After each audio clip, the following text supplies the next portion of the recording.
So I suppose the key focus over the last 12 months or so has been about building up our installer base and building up our partners, installers and distributors who can start getting product to market.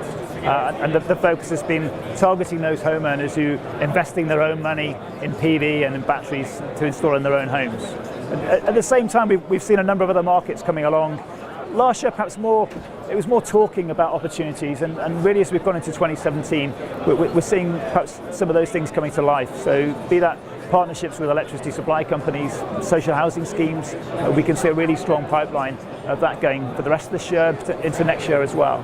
So new market, new challenges, some structure arriving as well, which is really important. Some of the standards that we've been involved with in helping to create with the IET, with the code of practice that's been developed. It's all really important to shape the market and make sure it's going in the right direction. Is there kind of an average profile of the sort of Sonnen battery? I mean, you mentioned social housing and kind of, we were talking earlier about community projects as well. But yeah, what are some of the kind of the potential customers or potential strategies that you could be targeting? There's a really broad mix. The reality is, in the UK, it's an early stage market, and we're targeting those early adopter homeowners. We kind of talk about retired engineers and dentists and doctors who've got some money to spend, who perhaps get fed up with having to buy electricity from their traditional energy suppliers and buy into the arguments about the environment, price protection, security of supply, all those emotional things that attract early adopters. So certainly those are the people that we've got to target, and our installers target to get those first installations done.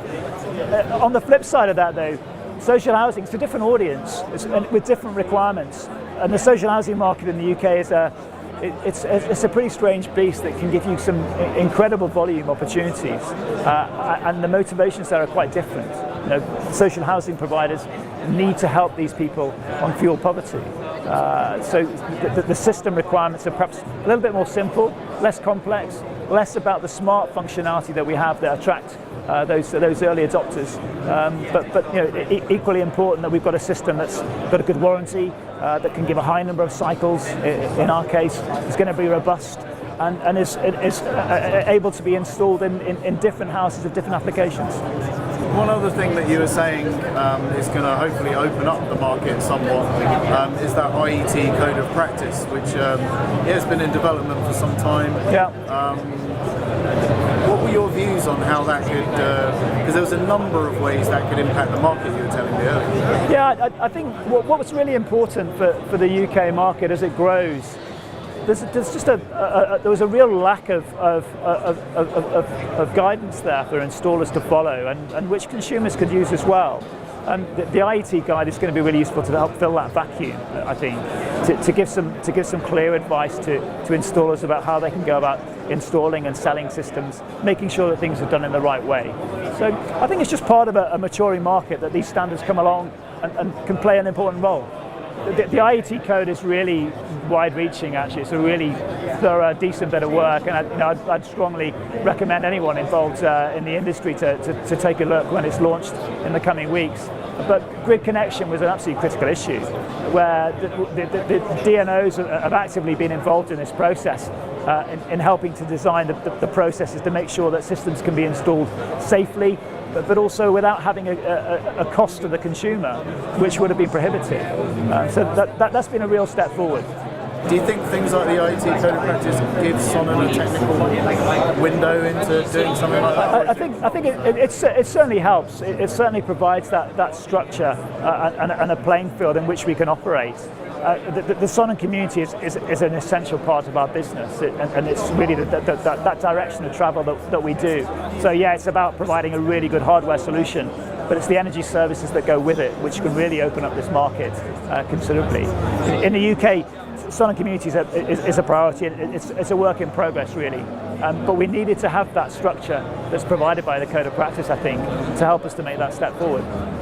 So there's also the REC consumer codes? So yeah, the consumer code, organisations like REC who've established themselves in the renewables industry and can really add some value. I think always with new technologies there's a concern that things are not being installed or sold in the right way.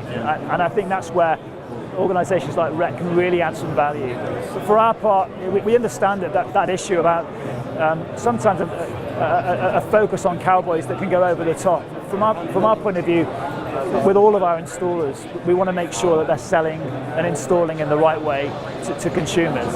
And if REC can develop some kind of code and practice that can support that process, we're really happy to support it, including having it in our own training if that's something that can add value. So yeah, it's welcome. Early stage market, early adopters are buying. New business models are being developed all the time. Loads of people looking to get involved in this market, and it's about laying down the foundations so that we can really flourish for the rest of this year and into 2018. Excellent. Thanks very much, Martin. Okay, pleasure.